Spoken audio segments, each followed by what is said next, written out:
Ons gesels vanoggend met die landbou-ekonoom Dawie Maree van FNB Landbou oor die ekonomiese faktore wat moontlike impak op die landbousektor kan hê. So goeiemôre Dawie en welkom terug hier op Groot Plaas. Goeiemôre Elsa, baie dankie en baie voorspoed vir jou en vir al die kykers vir 2022. Baie dankie dieselfde vir jou. Dawie, wanneer jy kyk na die huidige stand van sake wat die sektor betref en dalk so 'n bietjie terugkyk ook na hoe dinge verlede jaar gebeur het en plaasgevind het, wat sal jy in hierdie stadium uitsonder wat vir jou belangrik is? Elsa, ek dink ons is baie begin die jaar baie de mekaar. Ons sit met vloedskades in groot gedeeltes van die land as gevolg van die hoeveelheid reën wat ons gehad het. Maar dan sit ons ook nog met droogtekolle in sekere dele van Suid-Afrika. So dit is so 'n bietjie kontrasterende begin vir 2022. Dan sit ons met ander faktore wat eintlik nou al van verlede jaar af oorloop, met stygende insetkostes.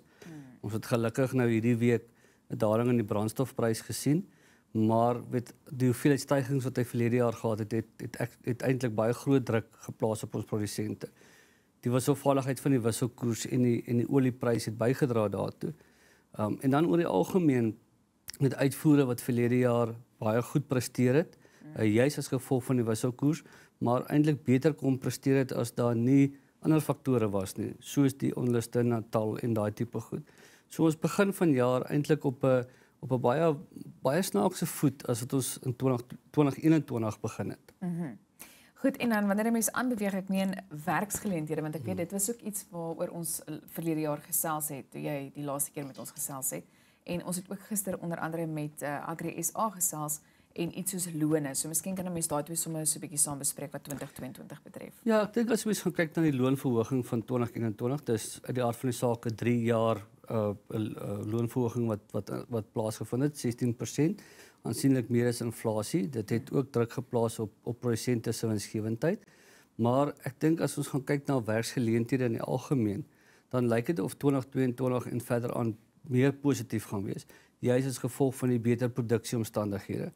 As ons gaan kyk na ons intensiewe werksgeleenthede of bedrywe wat werksgeleenthede skep, soos die vrugtebedryf, die sitrusbedryf, en daai bedrywe, dan lyk dit baie meer positief as wat dit 'n paar jaar terug was.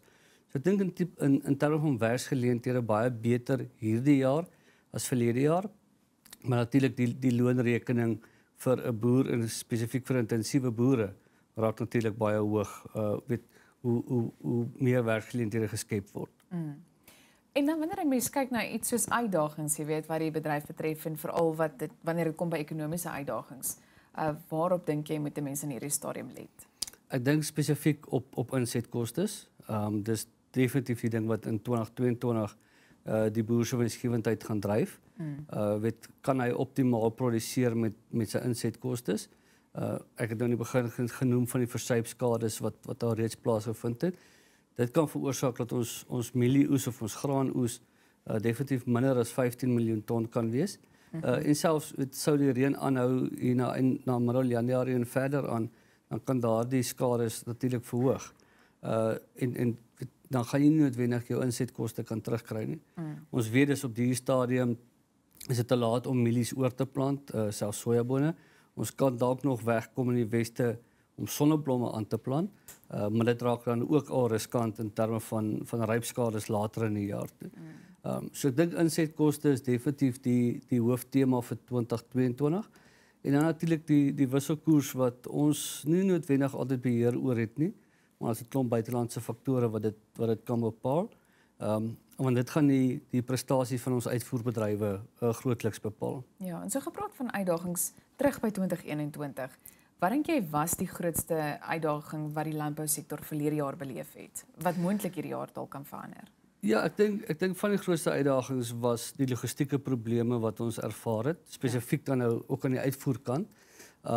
Ons het gelukkig die einde en ons moet baie mooi dinge soos praat van die droogte is gebreek, maar die Noord-Kaap en groot gedeeltes van die land het regtig baie goeie reën gehad. Ons moet onthou dit reën nie gras nie, dit reën ook nie skape nie.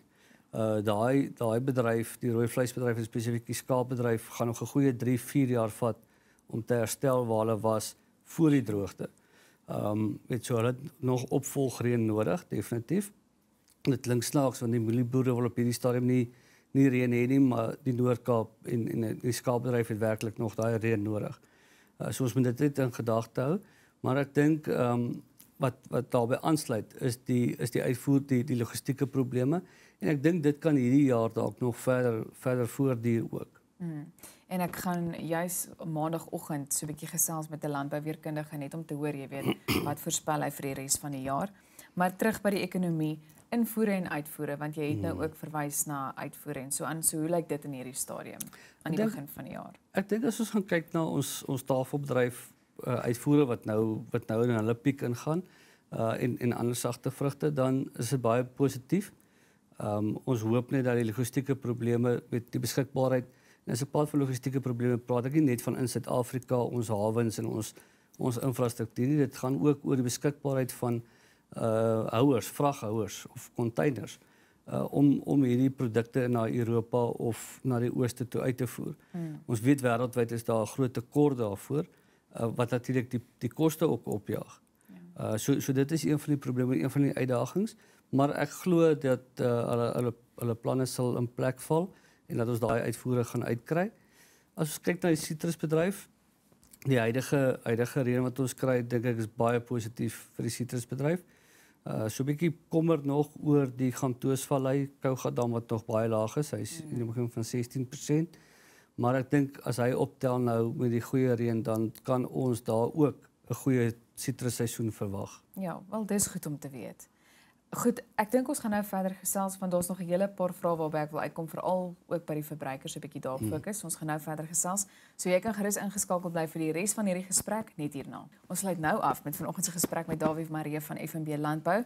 Dawie, kom ons gesels net gou oor voedselinflasie. Ja, so ek dink voedselinflasie is definitief iets waarna ons moet kyk in Suid-Afrika op die stadium.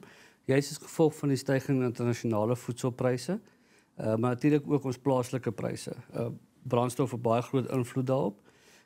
En met sou ons 'n baie skerp styging nou in die volgende paar maande in voedselinflasie, gaan ons definitief rentekoersverhogings verwag. Wat natuurlik vir die verbruiker en vir die produsent nie goeie nuus gaan wees nie. So ek dink voedselprysinflasie, verbruikers moet maar definitief let daarop. Enige ander kort en langtermyn voorspellings in hierdie stadium? As ek dink as ons gaan kyk na produsente op die produsente vlak, baie positief vir die rooi vleis of die lewende hawebedryf as sulks. Juis as gevolg van 'n goeie vraag. Ons verwag natuurlik Januarie, Februarie is daar so 'n bietjie daling in na die vraag en na die feestyd, maar dan gaan hy weer vinnig optel en na Paastyd toe. En weer daarmee saam die beperkende aanbod wat daarmee loop. So vleispryse relatief konstant of selfs kan ons selfs toeneem. Aan die graankant produsente pryse onder druk. Ek dink dit gaan baie afhang van die skades wat ons nou kan begin bepaal vir suipskade. Maar ek dink ons hoef nie bekommerd te wees oor ons graanbedryf nie. Ons hoef nie bekommerd te wees dat te min mielies gaan wees nie. Daar sal genoeg wees. Winsgewendheid van produsente kan onder druk kom.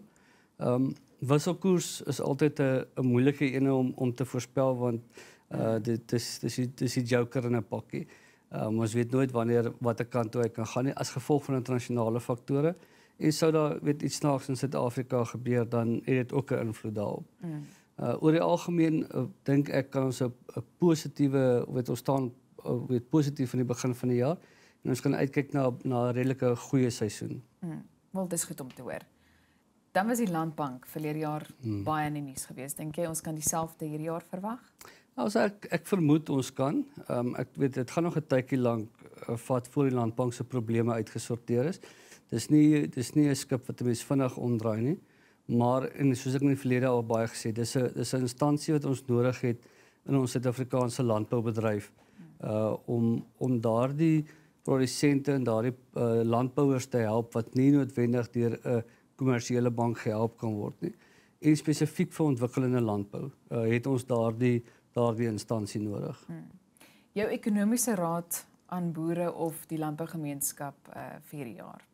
As ek dink let op produksiekoste. Dis baie moeilik vir boere om werklik hulle produksiekoste nog verder te verminder. Ek dink ons boere in Suid-Afrika produseer optimaal met hulle insetkoste, maar let maar nog steeds daarop. Kyk waar kan jy verbeter om jou uitset te verbeter, maar tog jou insetkoste te bespaar. En dan kyk na markte. Weet ons het in 2020, 2021 met die uitbreek van die pandemie het ons gesien hoe boere innoveer en dink en die ketting tussen hom en die verbruiker verkort deur aanlyn bemarking te doen van hulle vleis of wat ook al. En ek dink ons gaan daardie ontwikkeling verder sien. So kyk daarna, kyk na alternatiewe metodes om jou produkte te bemark, om seker te maak jy kry 'n groter gedeelte van die verbruiker se rand as wat jy tradisioneel sou gekry het. Dawie, sterkte vir die jaar en dankie dat jy vanoggend met ons kom gesels het. Dankie Elsa, is altyd 'n voorreg. En dit was dan Dawie Maree van FNB Landbou.